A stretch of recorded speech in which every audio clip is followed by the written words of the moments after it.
Problem है तो ऐसे कौन से सिम्टम हमें बाहर दिखते हैं, मतलब जिनको देखकर हमें अवेयर हो जाना चाहिए कि हाँ कुछ गड़बड़ है? कुदरती भगवान ने ऐसा कुछ हमारे शरीर को बनाया है कि जब तक कि 65 से 70% तक किडनी पे डैमेज का असर नहीं आएगा। ज्यादा प्रोटीन इंटेक किडनी को डैमेज करता है, तो हमें अपनी डेली लाइफ में प्रोटीन इंटेक को रिड्यूस करना चाहिए। इससे पहले मैं एक चीज़ और ऐड करना चाहूँगा जो आपने खाने में सुना कि आज की तारीख में बहुत बड़ा फैशन है सेंधा नमक खाने का।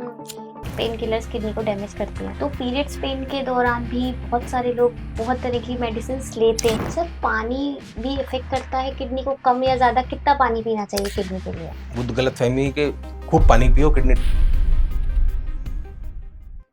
नमस्कार, यूनिक समय पॉडकास्ट में आप सभी का बहुत बहुत स्वागत है। देखिए, हम आप लोगों के लिए बहुत मेहनत कर रहे हैं और लगातार ऐसे वीडियोस लाने की कोशिश कर रहे हैं जो आपके ज़्यादा से ज़्यादा काम आए, जिनका आपको ज़्यादा से ज़्यादा फायदा मिले। इसलिए हमारे चैनल को सब्सक्राइब ज़रूर करें और अगर वीडियो पसंद आ रहा है तो ज़्यादा से ज़्यादा अपने अपनों को शेयर करें ताकि वो भी हेल्दी रह सके। क्या आपके पैरों में, हाथों में सूजन है? क्या आपके जोड़ों में दर्द है? क्या शुगर हमेशा ऊपर नीचे होती रहती है? अगर ऐसा है तो इस सबको अनदेखा बिल्कुल भी ना करें। ये किडनी डिसीज का संकेत हो सकता है। ऐसा मैं नहीं कह रही, ऐसा आज हमारे पॉडकास्ट में आए नेफ्रोलॉजिस्ट डॉक्टर आशीष शर्मा ने बताया। जी हाँ, आज हम आपको मिलवाने वाले हैं नेफ्रोलॉजिस्ट डॉक्टर आशीष शर्मा से, जिनके साथ हम बात करेंगे किडनी डिसीज के बारे में। आजकल हमारे इंडिया में किडनी डिसीज बढ़ रही हैं और ऐसा नहीं कह सकते सिर्फ बड़े लोगों को हो रही हैं, छोटे छोटे बच्चों में भी ये समस्याएं देखने को हमें मिल रही हैं। तो क्यों होती है किडनी डिसीज, कैसे बच सकते हैं, और बहुत सारी भ्रांतियां भी हैं इसको लेकर। जो रियलिटी क्या है हमें भी नहीं पता। कोई कहता है प्रोटीन कम लेना चाहिए, नहीं तो किडनी खराब हो जाएगी। कोई कहता है ज्यादा से ज्यादा पानी पियो, किडनी अच्छी रहेगी। ऐसा ज्ञान हमको हर कोई देता रहता है, लेकिन इस ज्ञान में कितनी सच्चाई है ये हम नहीं जानते। इसीलिए आज इन सारी बातों को जानेंगे डॉक्टर से। चलिए मिलते हैं डॉक्टर आशीष से।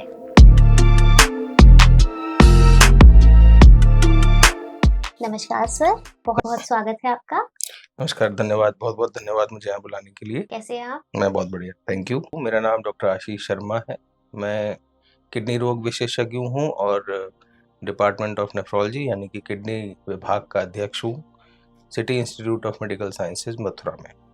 आज का डिस्कशन बहुत ज़रूरी होने वाला है क्योंकि नॉर्मली हेल्थ को लेकर हमारे इंडिया में प्रॉब्लम है, स्पेशली हमारे शहर में लोग बिल्कुल अवेयर नहीं हैं।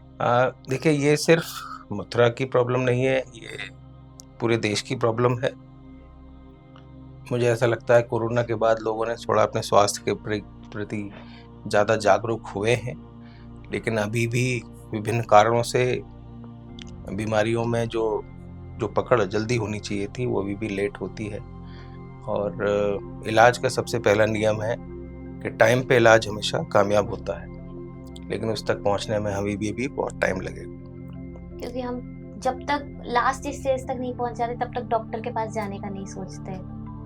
हाँ, उसके बहुत सारे कारण हैं। आज की तारीख में गूगल है, व्हाट्सएप और फेसबुक का इलाज है, मेडिकल स्टोर का इलाज है और झोला छाप लोगों का इलाज है जो कि हर जगह बैठे हुए हैं। उससे बच के मरीज अगर असली में रियल डॉक्टर के पास पहुंचेगा, इलाज तभी बन पाएगा। सर, बेसिकली डिस्कशन शुरू करने से पहले मैं पूछना चाहूंगी, किडनी का मेन फंक्शन क्या है हमारी बॉडी में? क्योंकि हम बेसिक से शुरू करेंगे तो सबसे पहले वही जानना चाहूंगी। देखिए, किडनी हमारी बॉडी का फिल्टर है और किडनी के बहुत सारे काम है जो कि एक इंसान को ज़िंदा रखने के लिए, उसकी डे टू डे लाइफ को चलाने के लिए बहुत ज़रूरी है। जैसे कि फ्लूइड मैनेजमेंट, मतलब आप जितना भी पानी पीते हैं उसमें से कितना बॉडी में रहना चाहिए, कितना बाहर जाना चाहिए, किडनी डिसाइड करती है।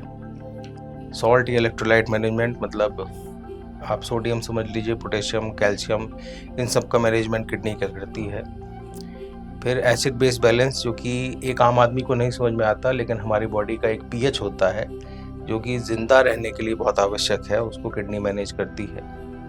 खून बनवाने का काम किडनी का है, तो किडनी से एक हार्मोन बनता है जो कि आपके बोन मैरो को स्टिमुलेट करता है खून बनवाने के लिए। उसके बाद आपकी बॉडी में हर पल, हर सेकंड मेटाबॉलिज्म से, आपके खाना खाने से जो भी टॉक्सिन्स बनते हैं उन सबको बाहर निकालने का काम किडनी का है। डायबिटीज़ में शुगर का मैनेजमेंट, दवाइयों का मैनेजमेंट किडनी का काम है। आप अगर कोई भी चीज़ दवाई खाते हैं, कोई भी चीज़ खाते हैं, क्योंकि किडनी बॉडी का फिल्टर है तो उसके थ्रू वो बाहर फेंकी जाती है। इसके अलावा ऐसे ये एक जनरलाइज काम है जो कि एक आम आदमी को पता होनी चाहिए, किडनी लाइक अ छलनी कह सकते हैं आप। सर, आप नेफ्रोलॉजिस्ट हैं, मुझे कंफ्यूजन था, यूरोलॉजी और नेफ्रोलॉजी में बेसिकली क्या डिफरेंस है? देखिए, दोनों ही किडनी के डॉक्टर्स हैं। किडनी का मतलब, किडनी एक जेनेटो यूरिनरी सिस्टम है, यानी कि दो किडनी की दोनों नली जिनसे पेशाब पास होता है, पेशाब की थैली और आगे पेशाब बाहर जाने की नली, ये एक पूरा का पूरा किडनी का सिस्टम है। मैं किडनी का फिजिशियन हूँ, मतलब किडनी का डॉक्टर, जो मैं दवाइयों से मरीजों को ठीक कर सकते हैं, या फिर भगवान न करे किसी की किडनी अगर ख़त्म हो जाती है, उसको ज़िंदगी जीने के लिए अगर विभिन्न प्रकार की डायलिसिस की ज़रूरत पड़ती है, ये काम मेरा है। लेकिन अगर किडनी में कोई सर्जरी की आवश्यकता है, जैसे कि किडनी में पथरी बन जाती है, नली में पथरी फंस जाती है, किसी के किडनी में ब्लीडिंग हो गई, किडनी में कोई ट्यूमर हो गया, गदूद यानी कि प्रोस्टेट की प्रॉब्लम हो जाती है, या कई लोगों की पेशाब की नली सिकुड़ जाती है, वो काम यूरोलॉजिस्ट का है। प्लस जिन हॉस्पिटल्स में, बड़े अस्पतालों में ट्रांसप्लांट होता है, वहाँ हम दोनों ही विशेषज्ञ मिलके ये चीज़ को करते हैं। तो आप मोटे तौर पे कह सकते हैं कि मैं किडनी का डॉक्टर हूँ, नेफ्रोलॉजिस्ट, और यूरोलॉजिस्ट किडनी का सर्जन। अगर कोई प्रॉब्लम है तो ऐसे कौन से सिम्टम हमें बाहर दिखते हैं, मतलब जिनको देखकर हमें अवेयर हो जाना चाहिए कि हाँ कुछ गड़बड़ है? देखिए, सबसे कुदरती भगवान ने ऐसा कुछ हमारे शरीर को बनाया है कि जब तक कि 65 से 70% तक किडनी पे डैमेज का असर नहीं आएगा, एक आम जनता को कुछ भी महसूस नहीं होगा। यानी कि जब तक कि 25 से 30% तक किडनी आराम से काम कर रही है, आराम से आदमी घूम फिर रहा होगा, उसे कोई दिक्कत नहीं होगी, बल्कि उसकी रिपोर्ट बिगड़ चुकी होंगी। लेकिन आमतौर पे ऐसा कोई ज़रूरी नहीं है, ये एक मोटे तौर की बात है। लेकिन किडनी की बीमारी के जो लक्षण हैं वो बहुत आम लक्षण हैं, जिसमें से सबसे कॉमन जो है, पेशाब कम होना, पेशाब बार बार आना, रात में पेशाब की फ्रीक्वेंसी बढ़ जाना, पेशाब में झाग बनना, पेशाब का रंग बदल जाना, पैरों में सूजन आ जाना, सांस फूलना, और बीपी अनकंट्रोल हो जाना, शुगर का गड़बड़ जाना, हीमोग्लोबिन बिना बात के कम होना, हड्डियों का कमज़ोर होना, भूख ना लगना, आपको बिना बात के खुजली होने लग रही है। तो ये एक आम मोटे तौर पे सिम्टम्स हैं जो कि किडनी के मरीज में आते हैं, पहचानने वाली बात है। सर, बेसिकली मोटे तौर पे बात करें तो किडनी से रिलेटेड कौन कौन सी डिसीज हैं? देखिए, किडनी से रिलेटेड हजारों डिजीज हम अगर बात करें, लेकिन मैं बताऊंगा कि सबसे कॉमन बीमारियां जो किडनी में इन्वॉल्वमेंट आ सकता है, हिंदुस्तान को वर्ल्ड कैपिटल ऑफ डायबिटीज़ भी कहा जाता है, क्योंकि हिंदुस्तान में डायबिटीज़ का रेशियो बहुत हाई है। डायबिटीज़ सबसे टॉप पे होता है, जिसमें कि किडनी का इन्वॉल्वमेंट हो सकता है। फिर ब्लड प्रेशर, अगर आपका बीपी अनकंट्रोल्ड है तो आपकी किडनी में असर आ सकता है। किडनी में पथरी हो सकती है, किडनी के किसी भी हिस्से में, उससे किडनी खराब हो सकती है। उसके ऊपर over the counter of medicine, यानी कि सबसे कॉमन पेन किलर्स, जो कि आज की तारीख में आप किसी भी मेडिकल स्टोर से खा सकते हैं, चाहे वो सर में दर्द के लिए, या लोगों में घुटने के दर्द के लिए, शरीर में दर्द के लिए, किसी भी कारण से जो पेन किलर्स लिए जाते हैं उससे किडनी बहुत ख़राब होती है। देसी दवाइयों से किडनी खराब होने का रेशियो बहुत हाई होता है, किसी भी बात के लिए अगर हम देसी दवाई का प्रयोग कर रहे हैं। उसके बाद वो बीमारियां आती हैं जो कि जिनका काम किडनी को ख़राब करने का अलग है। जैसे कि मैं बहुत कॉमनली देखता हूँ, 25 साल की उम्र में किडनी खराब हो रही है, या हो गई है, डायलिसिस शुरू हो गई। अगर आप उससे पूछो कि किडनी क्यों खराब हो गई, बीपी से। 25 साल की उम्र में ब्लड प्रेशर नहीं होता, ये आम जनता को पता है। तो एक ग्रुप ऑफ डिसऑर्डर होता है जिसमें कि इसको कि हम ग्लोमेरुलोनेफ्राइटिस कहते हैं, या क्रॉनिक ग्लोमेरुलोनेफ्राइटिस, जिसमें कि एबनॉर्मल बीपी हो जाता है, बहुत तेज़ी से बढ़ता है, पेशाब में झाग आते हैं। ये किडनी को बहुत तेज़ी से ख़राब करता है। जैसे शुगर को बीपी ख़राब करने के लिए 10-15 साल चाहिए, बट ये बीमारी किडनी को हफ्ते भर में, महीने भर में भी ख़त्म कर सकती है। इसको पहचानना बड़ा मुश्किल काम है। फिजिशियन लेवल पे मैं बहुत ज़्यादा देखता हूँ, या किसी भी नॉर्मल लेवल पे ये बीमारी पहचान में नहीं आती। इसको नेफ्रोटिक सिंड्रोम भी कहते हैं, नेफ्रेटिक सिंड्रोम भी कहते हैं। इसके बाद किडनी खराब होने के कुछ कंजेनाइटल डिसऑर्डर होते हैं, या जेनेटिक, जैसे कि ADPKD autosomal dominant polycystic kidney disease होती है। इस तरीके के कुछ कॉमन डिसऑर्डर्स हैं, लिस्ट बहुत लंबी है, लेकिन ये आमतौर पे जो लोगों में सबसे ज़्यादा कॉमन तरीके में देखे जाते हैं। मतलब कहीं ना कहीं हमारे बॉडी के और जो बीमारियां हैं वो किडनी पे पूरी तरह से इफेक्ट करती हैं। हाँ, इसके अलावा अगर हम किसी ऑर्गन में, सबसे कॉमन है हार्ट, अगर हार्ट आपका ख़राब हो रहा है, आपका हार्ट का फंक्शन खराब है, तो भी किडनी इन्वॉल्व हो सकती है। ऐसे लिवर आपका ख़राब हो रहा है और लिवर का फंक्शन खराब हो रहा है, उसमें भी किडनी इन्वॉल्व हो सकती है। और अगर इन चीज़ों में किडनी इन्वॉल्व होती है तो वो हार्ट या लिवर की बीमारी को और ख़राब कर देती है। सर, किडनी डिसीज जेनेटिक हो सकती है? बिल्कुल हो सकती है। जैसे मैंने आपको भी बताया, ADPKD जिसको कहा जाता है, जिसमें किडनी के अंदर बड़े बड़े सिस्ट बन जाते हैं, ये जेनेटिक होती है।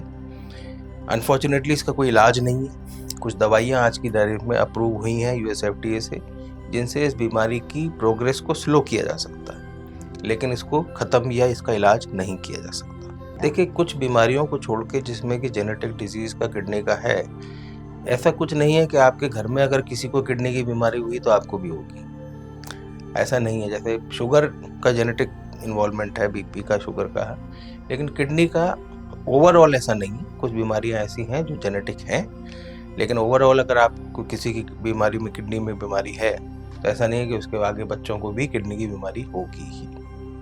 सर, अभी आपने हाई BP के बारे में बताया कि हाई BP किडनी को अफेक्ट करता है। थोड़ा सा एक्सप्लेन करेंगे कि हाई BP किडनी को कैसे अफेक्ट करता है? देखिए, बड़ा सिंपल सा कहा है, ब्लड प्रेशर।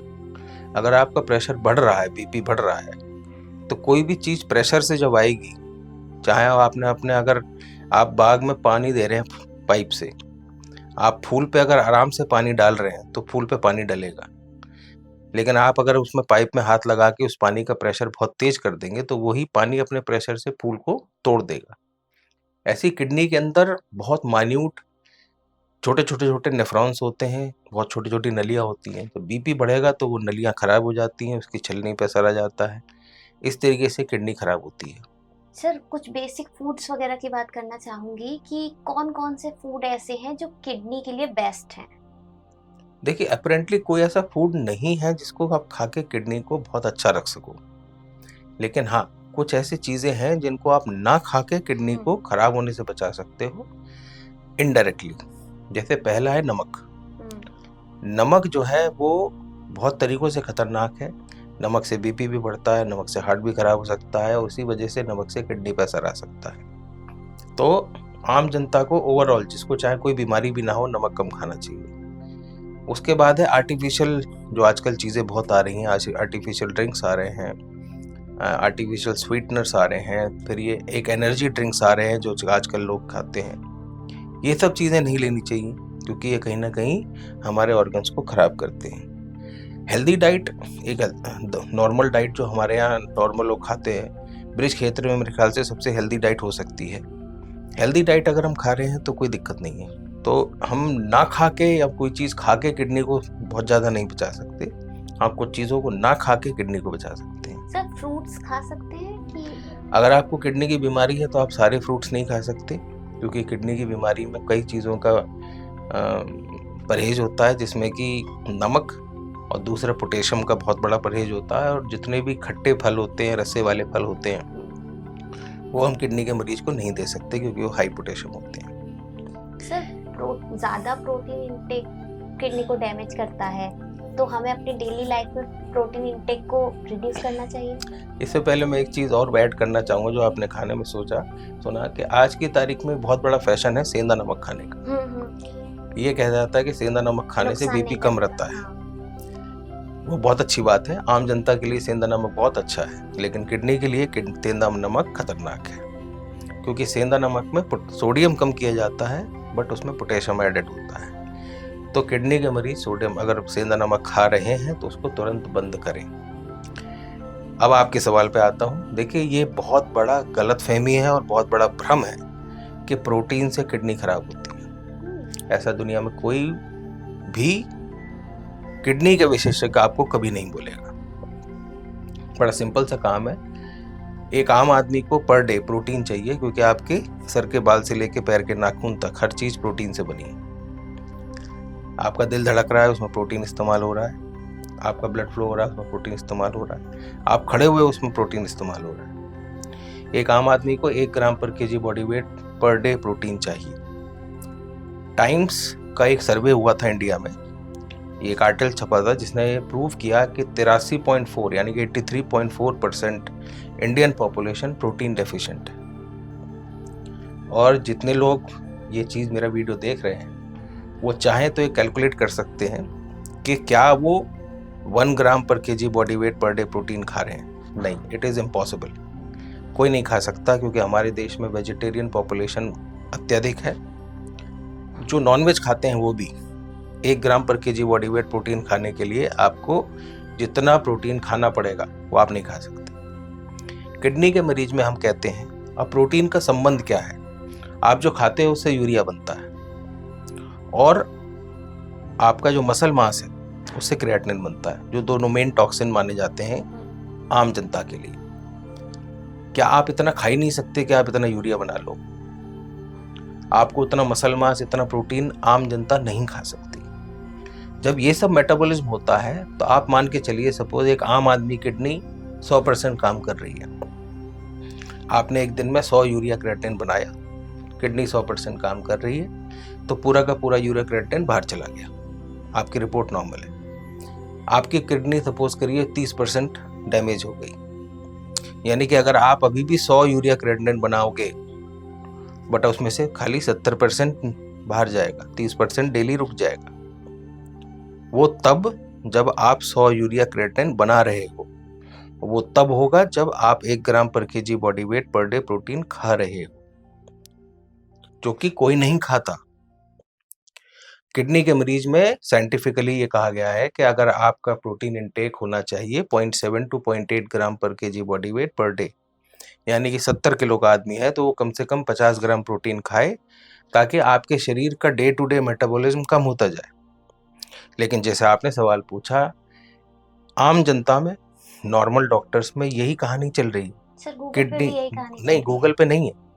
अगर आप गूगल पर डालो, और मैं सबके लिए बोल रहा हूँ, आप अपना गूगल खोलिए, उसमें डालिए प्रोटीन इनटेक इन किडनी डिजीज, उस पर आपका लिखा हुआ आएगा 0.7 टू 0.8 ग्राम पर KG body weight per day, यानी कि आप अगर 70 किलो के हैं तो 50 ग्राम प्रोटीन आप बड़े आराम से खा सकते हैं, और खाना है।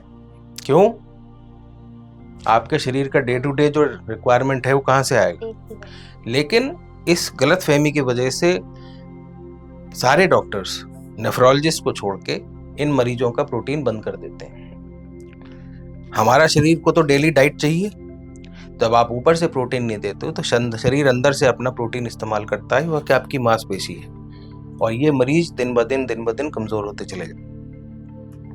ठीक है, आप अगर किचन में सब्जी काट रहे हैं और उसमें आपके अगर हाथ पे कोई खरोंच पड़ती है, उसको ठीक करने के लिए भी प्रोटीन चाहिए।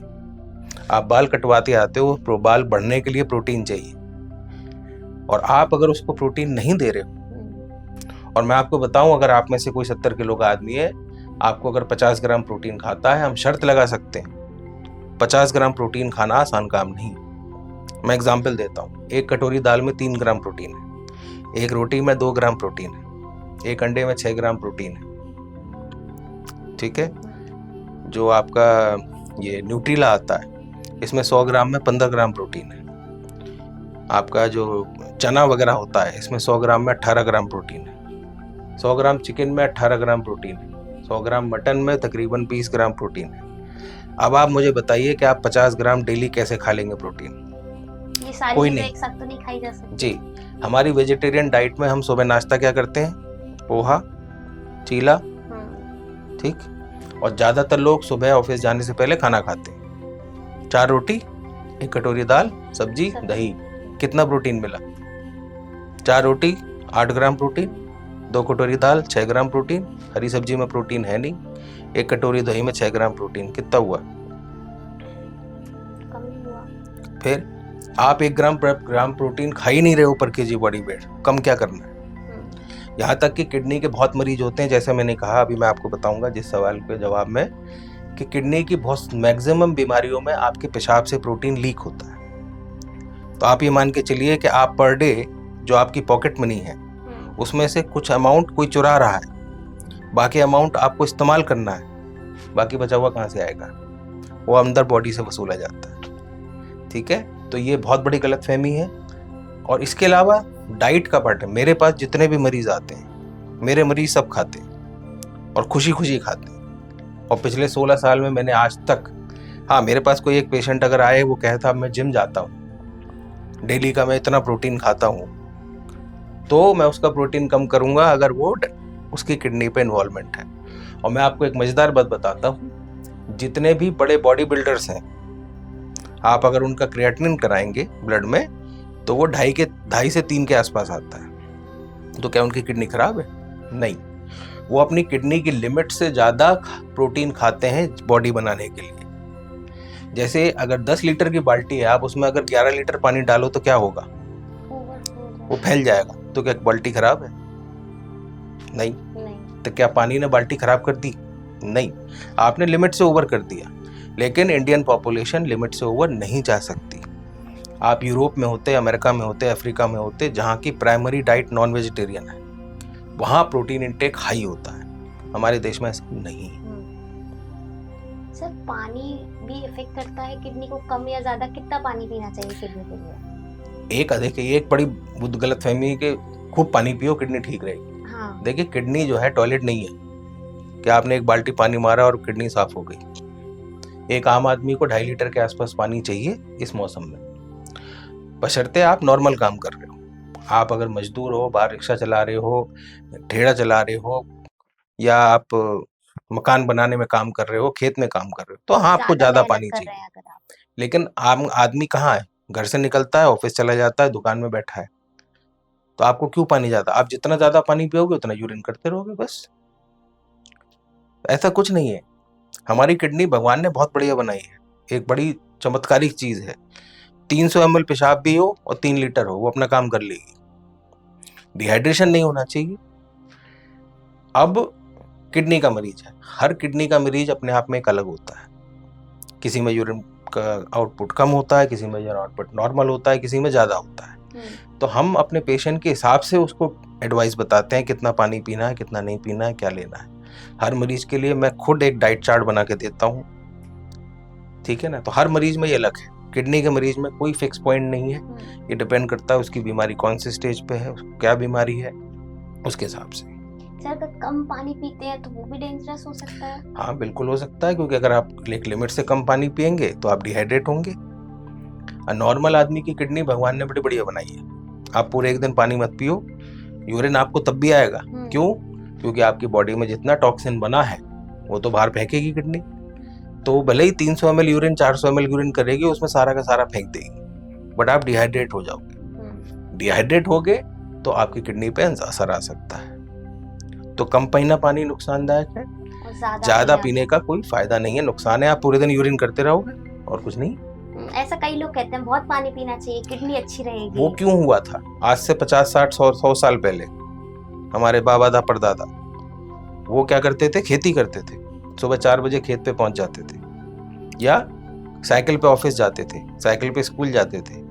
उनको पानी ज्यादा चाहिए, फिजिकल एक्टिविटी ज्यादा। आज की तारीख में हम क्या है, घर से निकले गाड़ी में बैठे ऑफिस पहुंच गए, ऑफिस से निकले गाड़ी में बैठे घर पहुंच गए। क्यों चाहिए पानी ज्यादा? 2.5 लीटर पानी बहुत है। सर, जो किडनी की क्रोनिक डिसीज होती हैं, कौन कौन सी होती है, मतलब किस लेवल तक हो सकती हैं? देखिए, क्रोनिक और अक्यूट का एक बड़ा सिंपल सा फंडा है। कोई भी बीमारी जो 3 महीने से ऊपर की हुई किडनी, उसे क्रोनिक कहा जाता है। अक्यूट मतलब जो तुरंत हुई है। ठीक है, ये बड़ा सिंपल सा फंडा है। अक्यूट में ज़्यादातर बीमारियों को आप ठीक कर सकते हो किडनी। तो इससे आपने एक सवाल जो नहीं पूछा, जिसका मैं जवाब दे रहा हूँ कि क्या किडनी ठीक हो सकती है? जी हाँ, किडनी ठीक हो सकती है। आप अगर मौका मिले तो हमारे फेसबुक पेज को देखिएगा। ऐसे आपको 100 मरीज मिलेंगे पिछले 2 साल में, जिनकी डायलिसिस हमने बंद करी, जिनकी किडनी ठीक करी। किडनी ठीक हो सकती है। जैसे शरीर का हर अंग ठीक हो सकता है, वैसे ही किडनी भी ठीक हो सकती है। ये एक बहुत बड़ी गलतफहमी है लोगों में कि किडनी रिकवर नहीं हो सकती।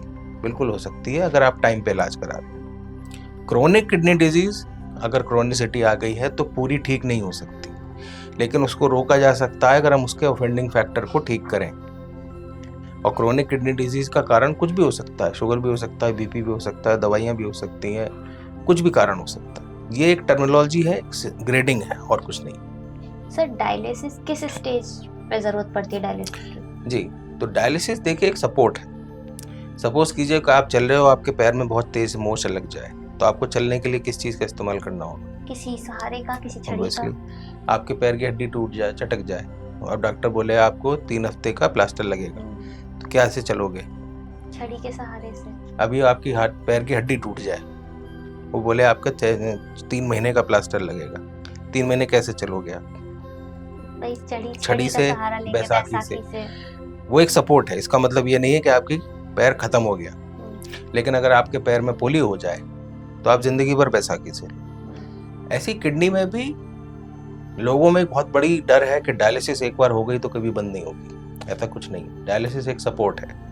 किडनी में एक खराबी हो सकती है, यहाँ किडनी हल्के हल्के हल्के हल्के पूरी किडनी खत्म हो गई, उसका फंक्शन 0 हो गया, किडनी अंदर से खत्म हो गई। उस टाइम पे उस पेशेंट की परमानेंट डायलिसिस होगी जो जिंदगी भर चलेगी। एक होता है एक्यूट, किसी भी कारण की वजह से आपकी किडनी बैठ गई। कोरोना में बहुत किडनी खराब हुआ, डेंगू, मलेरिया, टाइफॉइड, आपका बहुत सीवियर एक्सीडेंट हो गया, आपको इतने लूज मोशन हो गए कि आप सीवियरली डिहाइड्रेट हो गए, किडनी बैठ गई आपकी शुगर्स इतनी हाई कंट्रोल हो गई, आपको इन्फेक्शन हो गया।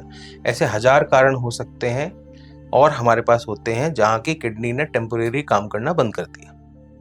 अब किडनी का काम ऐसा तो है नहीं कि जो आपने एक चश्मा पहन के काम चला लिया, क्योंकि अगर उस किडनी का हम सपोर्ट नहीं करेंगे तो मरीज मर जाएगा। उस केस में डायलिसिस की आवश्यकता पड़ती है। आपने जिस कारण से ये काम हुआ उसको ठीक किया और किडनी को आप रिकवर कर सकते हो 4 से 6 हफ्ते में। अभी रिसेंटली हमने एक 6 साल के बच्चे की डायलिसिस भी बंद करी, जिसका प्लाज्मा एक्सचेंज हुआ था। इसको मेरी बच्चे को बोल दिया गया था कि इसकी परमानेंट डायलिसिस होगी। उसकी मुझे सिर्फ 3 डायलिसिस करनी पड़ी, 1 प्लाज्मा एक्सचेंज। आज वो बच्चा मुझे दिखाता नहीं है, उसकी किडनी पूरी ठीक हो चुकी है। इतनी छोटी उम्र में भी ये प्रॉब्लम हो सकती है? देखिए, बीमारी उम्र से नहीं आती। आपके बाल सफेद होते हैं उम्र से, लेकिन बीमारी तो किसी भी उम्र में आ सकती। उसके कारण को ठीक करना है। 6 साल की उम्र में उसको शुगर नहीं हुई, हो सकती है वो टाइप 1 डायबिटीज है, लेकिन उसको किसी और कारण से किडनी पे इन्वॉल्वमेंट आया।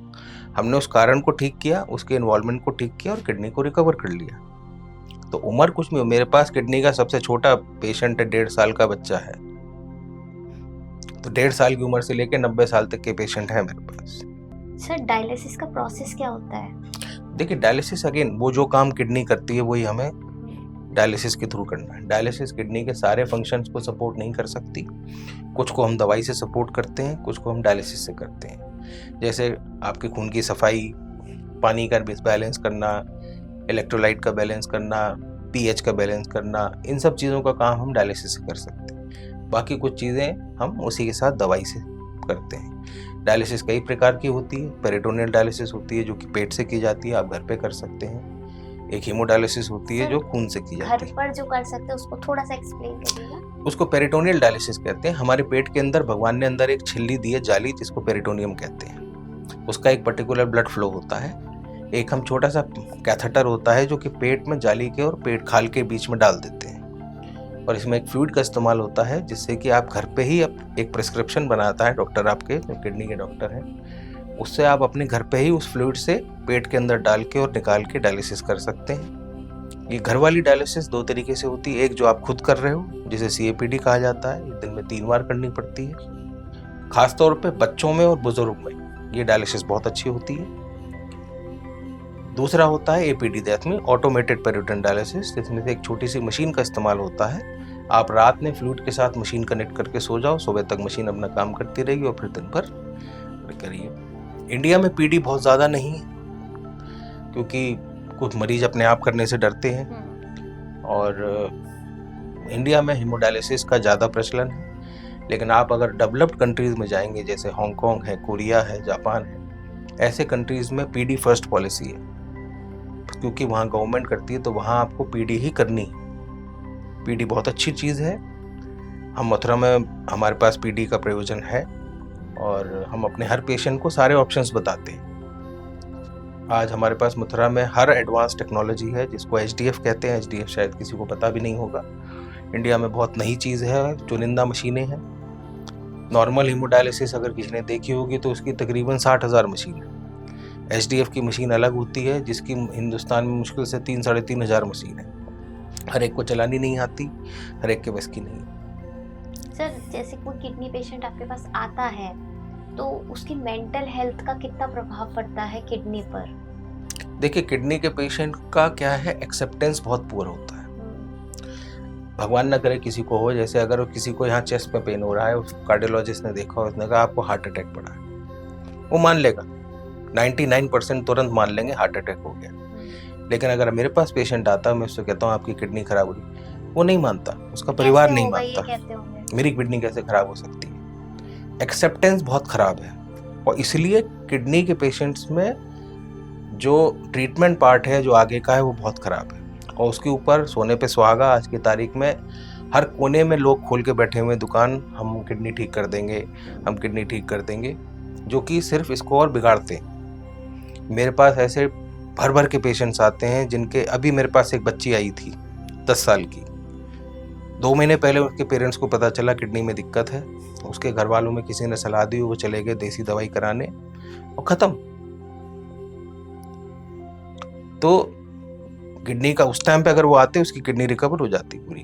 भाई टाइमली आना बहुत ठीक है, तो एक्सेप्टेंस बहुत पूरा है, और इसलिए आदमी मेंटली परेशान होता है, वो मानता ही नहीं है, ना उसका परिवार मानता है कि हमारी किडनी कैसे खराब हो सकती है। अब जब 7 साल के बच्चे, 6 साल के बच्चे की हो सकते हैं तो किसी बड़े इंसान की भी हो ही बिल्कुल हो सकती है। सकती है। लेकिन यही है, ऐसी बीमारियां जो है वो जल्दी लोग एक्सेप्ट नहीं करते कि हमें ये बीमारी, एक्सेप्ट करेंगे जितनी जल्दी डॉक्टर के पास जाएंगे, जितनी जल्दी इलाज शुरू होगा, उतनी जल्दी ठीक होने की बिल्कुल संभावना ठीक होने की बिल्कुल संभावना है। और इसमें और भी पॉइंट है, जैसे एक चीज मेरे ख्याल से आपने नहीं पूछी कि ऐसे कौन से टेस्ट हैं जिससे हम पता कर सकते हैं कि हमारी किडनी इन्वॉल्व। देखिए, बड़ा ही सिंपल, सबसे सस्ता टेस्ट, मेरे ख्याल से सस्ता टेस्ट होता नहीं होगा, वो एक सिंपल पेशाब की जांच, जिसे हम यूरिन रूटीन माइक्रोस्कोपी कहते हैं। आपकी ब्लड के टेस्ट में कोई भी गड़बड़ी आने से पहले आपकी यूरिन में गड़बड़ी आनी शुरू हो जाएगी, बशर्ते उस यूरिन की रिपोर्ट को आपका डॉक्टर पढ़ना जानता है।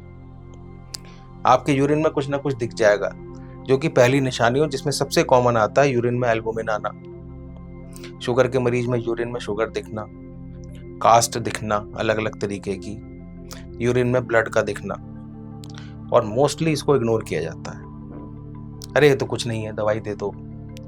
नंबर 2, किडनी की बीमारियों में प्रॉब्लम क्या होती है, इग्नोरेंस। अगर हम अपनी किसी भी लैब की देखें जिसमें कि नॉर्मल क्रिएटिनिन वैल्यू होता है 1.2, पेशेंट का आ रहा है 1.6, अरे 0.4 ही तो बढ़ा है, कोई फर्क नहीं पड़ता, चलने दो। एक चीज और मैं सबको ये बताना चाहता हूं कि आपका अगर क्रिएटिनिन नॉर्मल से ऊपर बढ़ गया है, आपका क्रिएटिनिन तब तक नहीं बढ़ेगा जब तक दोनों किडनी मिला के 50% से ऊपर काम कर रही है। मतलब आपकी अगर किडनी सिर्फ 55% काम कर रही है, यानी कि 45% डैमेज है, तो भी आपका क्रिएटिनिन नॉर्मल दिखेगा। इसका सबसे ज्वलंत एग्जाम्पल है किडनी ट्रांसप्लांट। एक की 2 किडनी होती है, उसने एक किडनी दूसरे को दे दी, दोनों पे एक एक किडनी है, फिर भी उनका क्रिएटिनिन नॉर्मल है। जैसे ही आपका क्रिएटिनिन बढ़ा, इसका मतलब 50% किडनी गई, तो 1.6 पे आपकी किडनी का डैमेज हो गया 55% अराउंड, जिसको कि लोग छोड़ देते हैं, अवॉइड कर देते हैं। लोग छोड़ देते हैं, जो नॉर्मल लेवल पे डॉक्टर्स होते हैं वो भी छोड़ देते हैं, अरे जरा सा ही तो बढ़ा है। जब ये आगे बढ़ता चलाता है, और फिर हम वो एक्सपेक्ट करते हैं कि आप इसको कम, 70-80 तक डैमेज पहुंच जाता एग्जैक्टली है, तब तो ये सबसे बड़ी प्रॉब्लम है। ईसीजी में जरा सा भी चेंज आएगा तो आदमी तुरंत परेशान हो जाएगा। वहां नहीं करते हैं, जरा सा ही तो चेंज है, हार्ट अटैक हो रहा है, थोड़ा सा हो रहा है और होने दो, वो हार्ट अटैक से ज्यादा ठीक है। लेकिन किडनी अगर गड़बड़ करेगी तो वो पूरे शरीर को लपेट देगी। तो ये बहुत जरूरी है, एक छोटी सी यूरिन की जांच। और टेस्ट में क्या है कि अगर आप 40 साल की उम्र क्रॉस कर रहे हैं तो साल में एक बार अपने बेसिक टेस्ट करा लें। तो अगर किसी टेस्ट में कुछ आ रहा है तो एक तो उचित डॉक्टर को दिखाने में कोई बुराई नहीं। सर, ट्रांसप्लांट की नौबत कब आती है? देखिए, जब डायलिसिस की नौबत आ रही है वहीं ट्रांसप्लांट की नौबत है। आपकी किडनी काम नहीं कर रही, अब आपको कोई सपोर्ट चाहिए। डायलिसिस किडनी फेलियर का सपोर्ट है, इलाज नहीं, किताब के हिसाब से। और किताब थ्योरेटिकली कहते हैं कि ट्रांसप्लांट किडनी फेलियर का इलाज है, क्योंकि आपके किडनी नहीं लग गई। तो वही पॉइंट है कि अगर आपके पास डोनर है, आप उस चीज़ को करवा सकते हैं, तो ट्रांसप्लांट इज़ द बेस्ट। लेकिन ट्रांसप्लांट के बाद की लाइफ भी इजी नहीं है, क्योंकि ट्रांसप्लांट एक आर्मी डिसिप्लिन है। ट्रांसप्लांट के बाद आपका डिसिप्लिन बहुत इंपॉर्टेंट है, क्योंकि वहाँ पर बड़ा सिंपल सा फंडा है, सावधानी हटी दुर्घटना घटी। ट्रांसप्लांट जब करते हैं तो कुछ किडनी मैच वगैरह भी करना पड़ता ट्रांसप्लांट का एक बड़ा प्रॉपर प्रोसेस है। हमारे यहाँ ट्रांसप्लांट लॉ है, उसका एक तरीका है, वो बड़ा फिक्स तरीका है, उससे आप हट नहीं सकते हो। उसमें ना सिर्फ किडनी मैच की जाती है, डोनर की सेफ्टी, डोनर का प्रोफाइल, हर चीज़ देखी जाती है। अगर सर अगर जैसे मैं किसी को किडनी डोनेट करना चाहूँ बट मेरे मैच नहीं हो रही है, तो ऐसे में कोई प्रोसीजर है? ऐसे में एबीओ इनकम्पेटिबल ट्रांसप्लांट होता है, जिसमें कि आपके ब्लड को डोनर के ब्लड के हिसाब से जिसको किडनी मिलनी है उसके ब्लड को चेंज कर दिया जाता है। ये बहुत हाई एंड ट्रांसप्लांट होता है। इसका खर्चा भी बहुत ज़्यादा है, लेकिन इसके रिस्क फैक्टर्स भी ज़्यादा है, क्योंकि आप उस पेशेंट की इम्यूनिटी को बिल्कुल ख़त्म कर रहे हैं, ज़ीरो। क्योंकि नई किडनी जो है वो दूसरे की किडनी है, अलग ब्लड ग्रुप की। सक्सेस रेट्स बहुत अच्छे नहीं हैं, कुछ हॉस्पिटल्स में होते हैं, लेकिन लॉन्ग टर्म इंडिया में इसकी सक्सेस के बारे में बड़ा क्वेश्चन मार्क है। क्योंकि आपका ट्रांसप्लांट पीरियड है 10 दिन का हॉस्पिटल में, 10 दिन बाद आप डिस्चार्ज होकर चले गए, उसके आगे की कहानी क्या है? क्योंकि जरा सी इम्यूनिटी कम होती है तो हम लोगों की हालत ख़राब हो जाती है। जब आपकी इम्यूनिटी ज़ीरो कर दी गई और उसके बाद भी आपकी दवाइयाँ चलती हैं, आपको कोई भी छोटा मोटा इन्फेक्शन पकड़ लेगा। तो इस तरीके का ट्रांसप्लांट हुआ। मैं ये नहीं कह रहा हूँ कि एबीओ इनकम्प्लांट ट्रांसप्लांट नहीं कराना चाहिए, लेकिन इसके बाद की लाइफ को, हर चीज़ों को, रिस्क फैक्टर हर जगह है। नॉर्मल ट्रांसप्लांट में भी 7 से 11% का रिस्क है, एबीओ इनकम्पेटिबल में रिस्क ज़्यादा है। सर जो किडनी डोनेट करते हैं तो क्या वो लोग एक किडनी पे पूरी नॉर्मल लाइफ गुजार सकते हैं? देखिए, तकरीबन 1% पॉपुलेशन डाटा ये कहता है जो पैदाइशी एक किडनी से पैदा होते हैं। फॉर एग्जाम्पल, क्या आपने कभी अपना अल्ट्रासाउंड कराया? तो आपको कैसे पता आपकी 2 किडनी है? राइट? एक किडनी पे बिल्कुल आराम से जिंदगी कट सकती है। ये भगवान ने कुछ सोच के ही हमें 2 किडनी दी होंगी, शायद इक्वलिटी मेंटेन करने के लिए। ठीक है, तो डोनर को कुछ नहीं होता। डोनर ट्रांसप्लांट का पहला नियम है डोनर सेफ्टी। ट्रांसप्लांट के बाद डोनर को थोड़ी बहुत चीज़ों का ध्यान रखना पड़ता है, बाकी एक किडनी पे जिंदगी उतनी बढ़िया कटती है जितनी 2 पे कटती है। सर क्या मतलब ऐसा होता है, कई लोग अपने मरने से पहले अपने सारे ऑर्गन डोनेट करके जाते हैं, तो क्या किडनी भी मरने के बाद एक तरह से डोनेट की जा सकती है? इसके लिए ऑर्गन डोनर बनना पड़ता है। मैं आपको बताना चाहूँ, मैं ऑर्गन डोनर हूँ। इसके लिए आपको एक साइन करना पड़ता है, एक होता है। मैं जब पीजी कर रहा था तब हमने ये प्लेज ली थी और मैं उसको कर चुका हूँ। मैं एक ऑर्गन डोनर हूँ, मेरे पास उसका कार्ड है, और तो मैं ऑलरेडी वो कर चुका हूँ कि भगवान ना करे मुझे कभी कुछ हो तो मेरी कंसेंट पहले से ही है कि मेरे अंगों को डोनेट किया जाए। सर मैं भी ये करना चाहती हूँ, बट मुझे प्रोसेस नहीं पता। बड़ा सिंपल सा, गूगल पर डालिए ऑर्गन डोनर, आपके पास आएगा, आप उस पर बढ़ सकते हो, वो आपको अप्रोच करेंगे। एक उसका पूरा एक प्रोसेस है, बट आपकी एज, सॉरी फीमेल्स की एज नहीं पूछनी चाहिए, बट अगर आपकी अभी शादी नहीं हुई है तो यू बीइंग फीमेल, क्योंकि आप आगे जाके शादी करोगे और एक परिवार बनाओगे, तो उसमें आपके माँ बाप का कंसेंट, और अगर आप शादी तो आपके पति की कंसेंट इम्पोर्टेंट है। एक्चुअली सर हमारे इंडिया में नॉर्मली जाने कितने लोग सिर्फ इसलिए मर जाते हैं या जिनकी डेथ हो जाती है सिर्फ ऑर्गन्स के अभाव में, क्योंकि हमारे यहाँ डोनेशन को लेकर अवेयरनेस बिल्कुल नहीं है। मतलब हम एक तरह से मान सकते हैं कि मरने के बाद क्या होगा, बॉडी को जला ही दिया जाएगा। इससे बेटर अगर हम मर के भी किसी के काम आ सकें, ये बहुत जरूरी है। देखिए, इसके लिए बहुत स्ट्रॉन्ग अवेयरनेस चाहिए, और हमारे देश में देखिए हिंदू प्रधान देश है, और हमारे यहाँ कहा जाता है कि अगर मृत्यु के बाद किसी अंग की कमी के बाद अगर आप उसको क्रियाक्रम करते हैं तो उसको मुक्ति नहीं मिलती। ऐसी बहुत सारी चीज़ें हैं जिसकी वजह से, और प्लस लोग नहीं पसंद करते इस चीज़ को, लेकिन हल्के हल्के इस चीज़ में बढ़ावा आ रहा है, लोग ऑर्गन डोनर बन रहे हैं। लोग अभी आपने सुना होगा पिछले साल एक छोटी बच्ची ने अपने ऑर्गन्स को डोनेट करके कितने लोगों की जान बचाई। तो अगर हम गिनना चाहें तो एक आदमी 2 आँखें, 1 दिल, 2 फेफड़े, 1 पैंक्रियाज, 2 किडनी, और मिनिमम तो ये ट्रांसप्लांट में कर ही सकता है। इतने लोगों को एक नया जीवन मिल सकता है। ठीक है ना। इसके अलावा आज की तारीख में इंटेस्टाइन्स भी ट्रांसप्लांट होती हैं, और बहुत सारी। तो आप कितने लोगों को जीवन दे सकते हैं, ये बात की बात है। चल वापस टॉपिक पे आते हैं। कुछ मिथ्स है किडनी को लेकर, मतलब कुछ तो आपने पहले क्लियर कर दिए, जैसे पानी को लेकर, नमक को लेकर। कुछ और भी हैं जो मतलब अक्सर पूछे जाते हैं लेकिन रियलिटी किसी को नहीं पता। जैसे किडनी डिटॉक्स ड्रिंक्स आती हैं, क्या वो रियली वर्क करती हैं? There is nothing detox drink for kidney. Kidney itself is a detoxing mechanism. Kidney खुद डिटॉक्स करने वाली चीज है। जैसे मैं मजे की बात बताऊंगा, ये थोड़ा सा हटके, but to be on a lighter note, हम लोग ये कहते हैं कि आज हम बिहारी जी को खाना खिलाने जा रहे हैं। हम तुच्छ मानव बिहारी जी को खाना खिलाएंगे? वो हमें खिलाते हैं, वो चला रहे हैं सारे संसार को, ठीक है। ऐसे ही किडनी को कुछ डिटॉक्स नहीं करता, किडनी खुद एक डिटॉक्स है।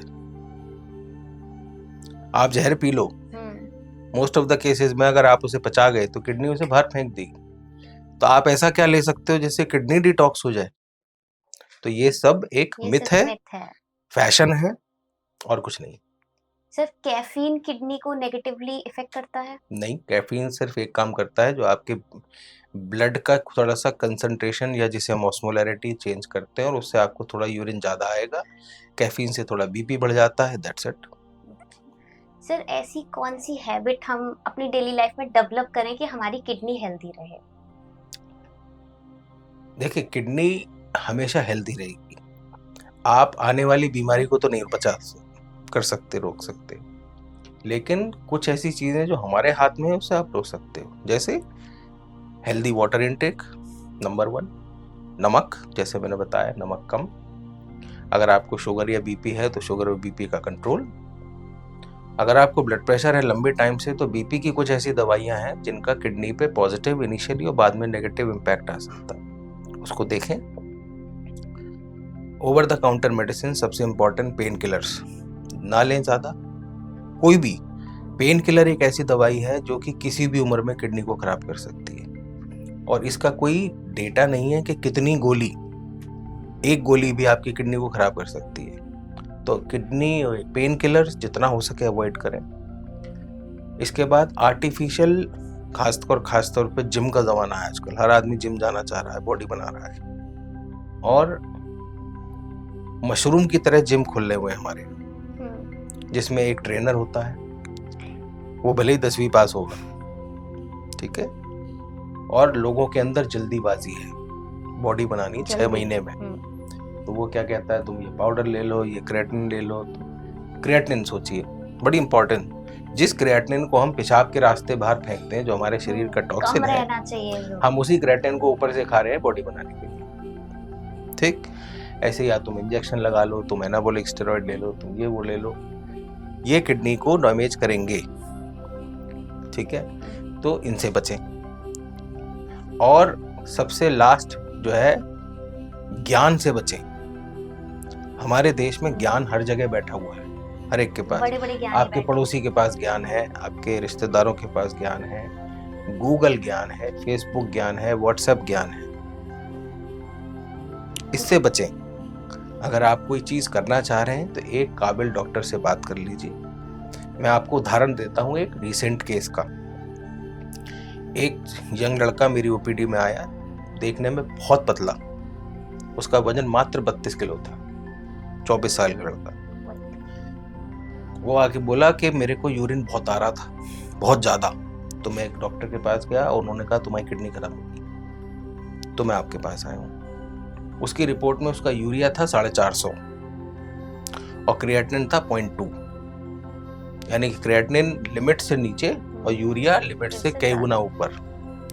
तो मेरा देखते ही मैंने पहला सवाल करा, मैंने क्या तुम वजन बढ़ाने के लिए कोई डाइट प्लान ले रहे हो? तो बोला हाँ। तो उसको एक डाइटिशियन ने डाइट प्लान दिया हुआ था या किसने मुझे नहीं मालूम। उसको बताया गया था कि 12 अंडे डेली खाओ। 32 किलो का बंदा, मैंने आपको क्या बताया, 1 ग्राम पर KG body weight protein per day, यानी कि 32 ग्राम। तो आपको वजन बढ़ाना है तो आप जिम जा सकते हो, उसके लिए आप कैलोरी इनटेक बढ़ाओ। प्रोटीन आप 32 के 35 कर लो, 40 कर लो, बट उसको कंज्यूम करना पड़ेगा। तो 12 अंडे पर डे, एक अंडे में 6 ग्राम प्रोटीन, तो 12 6 72, 72 ग्राम प्रोटीन, यानी कि उसके वेट का डबल तो हो गया। प्लस उसको एक प्रोटीन पाउडर दिया हुआ था जिसमें 70 ग्राम प्रोटीन पर डे वो ले रहा था। तो 32 किलो का बंदा 140 ग्राम प्रोटीन ले रहा था पर डे। और मैंने जैसे आपको बताया, जो आप खाते हैं उससे यूरिया बनता है, तो उसका यूरिया, अब क्या उसकी किडनी खराब नहीं हुई, किडनी को ओवरफ्लो कर दिया प्रोटीन से। यस, तो ये प्रॉब्लम है। एक तरफ डाइट चार्ट बनाया जाता है कि आप किडनी की दिक्कत है, प्रोटीन बंद कर दो, एक तरफ आप ये कर रहे हैं। ये चीजें किडनी को अभी खराब नहीं कर रहे हैं, लेकिन आपकी बीपी को बढ़ा सकते हैं, आपकी बाकी चीजों को कर सकते हैं, और लेटर ऑन किडनी पे इम्पैक्ट। अदरवाइज प्रोटीन से कुछ नहीं होता। राइट, आप कुछ पूछ रहे थे। देखिए मैडम, ना तो मोटे होने की कोई दवाई है, और जैसे कि आप मुझे देख रहे हैं ना, पतला होने की कोई दवाई है। ठीक है, दवाइयों के साइड इफेक्ट यूज करते हैं, ठीक है, लेकिन आप, जैसे आपको पता होगा, साइड इफेक्ट ऐसी चीज नहीं है जो हर एक को होता है। मोटे होने का कोई तरीका नहीं है। मेरे पास ऐसे लोग बातें आते हैं, डॉक्टर साहब हम बहुत पतले हैं। आपका मेटाबॉलिज्म बहुत हाई है, आप नहीं होगे मोटे। ठीक है, तो दुनिया में कोई मोटे होने की दवाई नहीं है। आप खाना ज्यादा खाओ और खाओ, लेकिन अगर आपका मेटाबॉलिज्म उतना स्ट्रांग है तो आपका वजन नहीं बढ़ेगा। ठीक है, तो ये भी एक गड़बड़ चीज है। बहुत से लोग इसी के ऊपर अपनी दुकान चला रहे हैं, हम तुम्हें मोटे से पतला कर देंगे। मैंने स्कूटरों के पीछे लिखा हुआ है, वजन कम करना हो तो हमारे पास आइए, वजन बढ़ाना हो तो हमारे पास आइए। आप भगवान नहीं हो। दुनिया में ऐसी कोई चीज नहीं है जिससे वजन बढ़ाया जा सकता हो, वजन कम किया जा सकता हो, दवाई वगैरह कुछ ऐसा कुछ नहीं है। ऐसा होता तो देश में अंबानी साहब भी वजन कम करवा लेते अपने घर में। सर, अभी आपने जैसे पेन किलर्स का जिक्र किया, पेन किलर्स किडनी को डैमेज करती हैं, तो पीरियड्स पेन के दौरान भी बहुत सारे लोग बहुत तरह की मेडिसिन लेते हैं। देखिए, पीरियड महीने में एक बार आता है। मैंने ये नहीं कहा कि आप बिल्कुल मत लीजिए, वो तो पॉसिबल नहीं है, क्योंकि उसके अलावा जो दूसरी दवाइयाँ वो आपको विदाउट प्रिस्क्रिप्शन नहीं मिलेंगी, क्योंकि वो मॉर्फिन डेरिवेटिव्स होते हैं। मैंने ये नहीं कहा कि उसको जीरो कर दीजिए, लेकिन डिपेंड करता है। 40 साल की एज के बाद जैसे जैसे आपकी बॉडी की एज बढ़ रही है, आपकी किडनी भी नीचे जा रही है। तो अगर आप 60 साल की उम्र के हैं, आपके घुटनों में दर्द है, आप रेगुलर पेन किलर खाते रहेंगे, किडनी बढ़ जाएगी। बट आप 30 साल के हैं, आपको हेडेक हो गया, महीने में एक बार आपने पेन किलर ले लिया, उससे कोई दिक्कत नहीं है। तो ऐसी पीरियोडिक पेन में आप महीने में एक बार ले रहे हैं वो चीज, वो भी 2-3 दिन के लिए, दैट इज फाइन। मेरा पॉइंट क्या है, आप उसको रेगुलर ना लें। कोई मरीज है ट्रांसप्लांट के बाद, या फिर कोई ऐसा पेशेंट है जो किडनी का पेशेंट है, तो उनको क्या क्या चीजें अपनी लाइफ में आगे अवॉइड करनी चाहिए? देखिए, किडनी के पेशेंट है या देखिए ट्रांसप्लांट का patient is near to normal, लेकिन उसके केस में भी यही है, उसको पेन किलर नहीं खाने। कुछ पर्टिकुलर एंटीबायोटिक्स हैं, जैसे एमिकासिन बहुत कॉमन है हमारे देश में। एमिकासिन हर आदमी ठोक देता है, एमिकासिन किडनी के लिए टॉक्सिक है। तो ट्रांसप्लांट वाले पेशेंट की एक किडनी बची हुई है, एक किडनी है, और वो भी नाजुक है, वो नॉर्मल नहीं है। उस पर जरा सा भी झटका लगेगा वो किडनी डैमेज होगी। तो उसके बाद भी उसके कुछ चीज़ें होती हैं जो उसको ध्यान रखना है। ठीक है, जिसकी किडनी की बीमारी है उसका तो एक पर्टिकुलर डाइट चार्ट है, नमक कम है, पोटेशियम कम है, पानी ज़्यादा नहीं पीना है, कुछ फ्रूट्स ऐसे हैं जो नहीं खाने हैं, केला नहीं खाना है, नारियल पानी नहीं पीना है। तो उसका एक पर्टिकुलर पॉइंट है, protein intake as per weight, as per requirement. Sir, health awareness के लिए आप हमारे दर्शकों को कुछ कहना चाहेंगे? देखिए, एक मोदी साहब ने कहा था, पढ़ेगा इंडिया तो बढ़ेगा इंडिया, लेकिन पढ़ेगा तब जब खड़ा होगा इंडिया, जब स्वस्थ होगा, और खड़े होने के लिए स्वस्थ होना जरूरी है। हम जब मोबाइल, हमारे देश में आज भी अभी आईफोन 16 प्रो लॉन्च हुआ है और लाइन लग गई। हम फ़ोन अच्छी क्वालिटी का लेते हैं, हम कपड़े अच्छी क्वालिटी के लेते हैं, हम कभी दुकान पे जाके नहीं कहते भैया तुम पे जो सबसे सस्ता और घटिया चावल है वो देना। हम मोबाइल सबसे अच्छा लेना चाहते हैं, खाना सबसे अच्छा चाहिए हमें, कपड़े अच्छे चाहिए, लेकिन जब इलाज की बारी आती है तो हम सबसे सस्ता डॉक्टर ढूंढते हैं, सबसे सस्ती दवाई ढूंढते हैं। और आज जो काम आपका 100 रुपये में हो जाएगा अगर आप ढंग से इलाज कराएं, फॉर एग्जाम्पल, आपकी बीमारी बढ़ेगी, दवाइयाँ बढ़ेंगी, इलाज का खर्चा बढ़ेगा, कल हो सकता है उसी में 1000 रुपये लगे, 10,000 रुपये लगे। टाइम पे इलाज कराएंगे तो हमेशा आपको कभी महंगा नहीं पड़ेगा, हर काम होगा। अच्छा इलाज कराइए, शरीर आपका है, किसी और का नहीं है, जिंदगी आपकी है, किसी और की नहीं है। और कभी मत भूलिए कि आप अकेले अपनी जिंदगी नहीं जी रहे, आपके साथ आपका परिवार है, आपका समाज है। आप स्वस्थ रहेंगे तो आपका परिवार स्वस्थ रहेगा, आपका परिवार स्वस्थ रहेगा तो समाज स्वस्थ रहेगा, और समाज स्वस्थ रहेगा तो देश स्वस्थ रहेगा, और तभी देश तरक्की करेगा। धन्यवाद। बहुत सही बात कही सर आपने, क्योंकि हर चीज़ एक दूसरे से कोरिलेटेड है। हम स्वस्थ रहेंगे तभी हम अपने परिवार को भी खुश रख पाएंगे। और एक सबसे इम्पोर्टेंट बात है कि टाइम पर डॉक्टर के पास जाना है। अगर हम लेट करते हैं तो वो एक तरह से हम पहले पैसे बचाने के चक्कर में बाद में शायद और ज़्यादा पैसे लगा देते हैं, बिल्कुल। और इस चीज़ से बचना चाहिए। धन्यवाद सर, Thank you आप very much. हमारे पॉडकास्ट पे आए। बहुत बेहतर ढंग से आपने बहुत साधारण भाषा में हमारे दर्शकों को समझाया। धन्यवाद। सभी ब्रजवासियों को मेरा नमस्कार। राधे राधे। इसी तरह के बेहतरीन पॉडकास्ट के लिए आप भी जुड़े रहिए हमारे साथ यूनिक समय पॉडकास्ट में। धन्यवाद।